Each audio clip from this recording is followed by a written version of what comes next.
ముందుగా భారతీయ జనతా పార్టీ నాయకులకు కార్యకర్తలకు అందరికీ కూడా ముందుగా ఆవిర్భావ దినోత్సవ శుభాకాంక్షలు తెలియజేస్తున్నాను. మరియు తెలంగాణ రాష్ట్ర ప్రజలందరికీ కూడా ఆవిర్భావ దినోత్సవ శుభాకాంక్షలు తెలియజేస్తూ ఉన్నాను. ఎన్నో ఏళ్ళ నుంచి వెళ్ళి కూడా ఈ భారతీయ జనతా పార్టీ అనేది రాష్ట్ర ప్రజల సంక్షేమమే ధ్యేయంగా మరియు భారతదేశ ప్రజలలో ఉన్నటువంటి పేద ప్రజల సంక్షేమమే ధ్యేయంగా వికసిత్ భారత్ లక్ష్యంగా పేద ప్రజలకు మేమున్నామంటూ భారతీయ జనతా పార్టీ అనేది ఎన్నో రకాల సంక్షేమ పథకాలను తీసుకొస్తూ పేద ప్రజలందరికీ కూడా అండగా ఉంటున్నటువంటి పార్టీ భారతీయ జనతా పార్టీ, కేంద్ర ప్రభుత్వం నరేంద్ర మోదీ గారు. మరి అప్పుడు ఉన్నటువంటి కాంగ్రెస్ ప్రభుత్వం ఇంచుమించు 60 ఏళ్ల పాటు పరిపాలన చేసినప్పటికీ కూడా భారతీయ జనతా పార్టీ చేసిన విధంగా ఏ కొంచెం కూడా అభివృద్ధి చేసినటువంటి పరిస్థితి మనం చూడలేదు.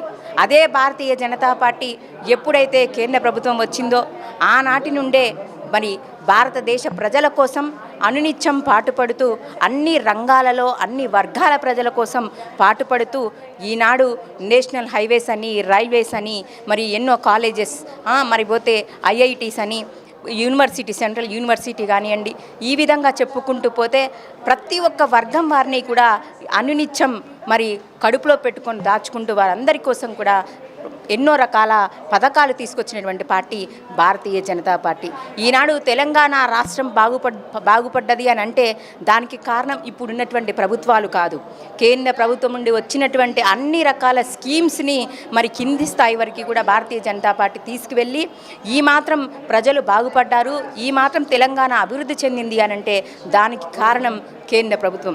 మరి మహిళలు కావచ్చు, యువతి యువకులు కావచ్చు, రైతులు కావచ్చు, అన్ని వర్గాల వారికి ఏ విధంగా మనం సంక్షేమ పథకాలు తీసుకురావాలి, అది ఎంఎస్ఎంఈ కావచ్చు, స్టాండప్ ఇండియా కావచ్చు, స్టార్టప్ ఇండియా కావచ్చు, ముద్రా లోన్స్ కావచ్చు, పేద ప్రజల కోసం గరీబ్ కళ్యాణ్ అన్నా యోజన కావచ్చు, ఈ విధంగా ఎన్నో రకాల పథకాలను అందజేస్తూ మరి రైతులకైతే ప్రధానమంత్రి కిసాన్ సమ్మాన్ నిధి యోజన, మరి రైతులకి పంట నష్టం జరిగినప్పుడు ప్రధానమంత్రి ఫసల్ బీమా యోజన, రైతులందరికీ కూడా మేమున్నామనే భరోసా, రైతులకు కిసాన్ క్రెడిట్ కార్డులు, మరి ట్రాక్టర్లు, ఈ విధంగా ఎన్నో రకాలు ఎరువులకు సబ్సిడీ ఇవ్వడం కానివ్వండి, మరి అందరికీ కూడా అండదండగా ఉన్నటువంటి పార్టీ భారతీయ జనతా పార్టీ. ఇవన్నీ కూడా ఈ తెలంగాణ రాష్ట్ర విషయానికి వస్తే తెలంగాణ రాష్ట్ర ప్రజలు గమనిస్తూ ఉన్నారు. గత ప్రభుత్వమైనటువంటి బీఆర్ఎస్ ప్రభుత్వం ఏ విధంగా అప్పుల పాలు చేసింది, ఇప్పుడు ఉన్నటువంటి కాంగ్రెస్ ప్రభుత్వం ఏ విధంగా అప్పుల పాలు చేస్తుంది అని తప్ప మరి ఏ ఒక్కరు కూడా ఇచ్చినటువంటి హామీలు నెరవేర్చకుండా ఈనాడు తెలంగాణ రాష్ట్ర ప్రజలను దోచుకుంటున్నటువంటి పరిస్థితి తెలంగాణ రాష్ట్ర ప్రజలు చూస్తూ ఉన్నారు. మరి అదే భారతీయ జనతా పార్టీ, కేంద్ర ప్రభుత్వం నరేంద్ర మోదీ గారు ఏ విధంగా లీడ్ తీసుకొని 2047 వికసిత్ భారత్ లక్ష్యంగా ముందుకెళ్తున్నారు. మరి ఏ విధంగా తెలంగాణ రాష్ట్రాన్ని ఇంకా ముందు అభివృద్ధి చెందించాలి, మరి ఏదైతే కింద బిలో పావర్టీ లైన్ ఏదైతే ఉందో దాన్ని ఇంకా తగ్గించడం కోసం ప్రపంచ దేశాలలోనే ఒక విశిష్ట భారత్గా, ప్రపంచ దేశాలలోనే మన భారతదేశం అత్యున్నతమైనటువంటి స్థానంలో ఉంచే విధంగా కష్టపడేటువంటి పార్టీ భారతీయ జనతా పార్టీ.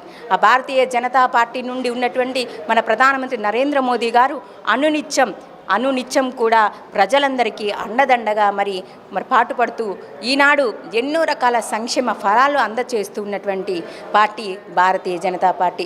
మరి నెక్స్ట్ రాబోయే ఎన్నికలైనటువంటి జిహెచ్ఎంసీ ఎలక్షన్స్ కావచ్చు, నెక్స్ట్ రాబోయేటువంటి తెలంగాణ రాష్ట్రంలో కూడా ఖచ్చితంగా వచ్చేటువంటి పార్టీ భారతీయ జనతా పార్టీ అని తెలియజేస్తున్నాను. గోల్కొండ కోట పైన కాషాయపు జెండా ఎగరవేస్తామని తెలియజేస్తున్నాము. తెలంగాణ రాష్ట్ర ప్రజలు ఇంతకుముందు ఉన్నటువంటి ఏదైతే ప్రభుత్వాలను చూశారో వాళ్ళు ఇచ్చిన హామీలు ఏ ఒక్కటి కూడా నెరవేర్చకుండా ఇబ్బందుల పాలు చేస్తున్నటువంటి ఈ ప్రభుత్వాలకి ఖచ్చితంగా కూడా బుద్ధి చెప్పి తీరుతారు.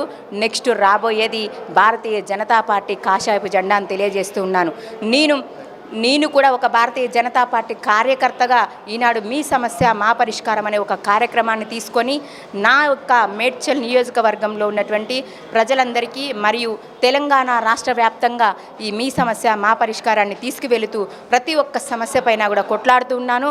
ప్రధానమంత్రి సురక్ష బీమా యోజనని మేడ్చల్ నియోజకవర్గంలో మరి పైలట్ ప్రాజెక్టు కింద ప్రతి ఒక్కరికి కూడా నేనే నా దగ్గరుండి అందరికీ కూడా ప్రధానమంత్రి సురక్ష బీమా యోజన నా డబ్బులతోని చేపించడం అందించడం జరుగుతుంది. ఈ విధంగా మోడీ గారికి సంబంధించిన ప్రతి ఒక్క సంక్షేమ పథకాలని మరి కింది స్థాయి వరకు కూడా గడప గడపకి కూడా తీసుకెళ్లే విధంగా నేను ఒక కార్యకర్తగా పాటుపడతానని తెలియజేస్తూ నెక్స్ట్ తెలంగాణలో కూడా రాబోయేది భారతీయ జనతా పార్టీ అని తెలియజేస్తూ మరి భారత్ మాతాకి జై.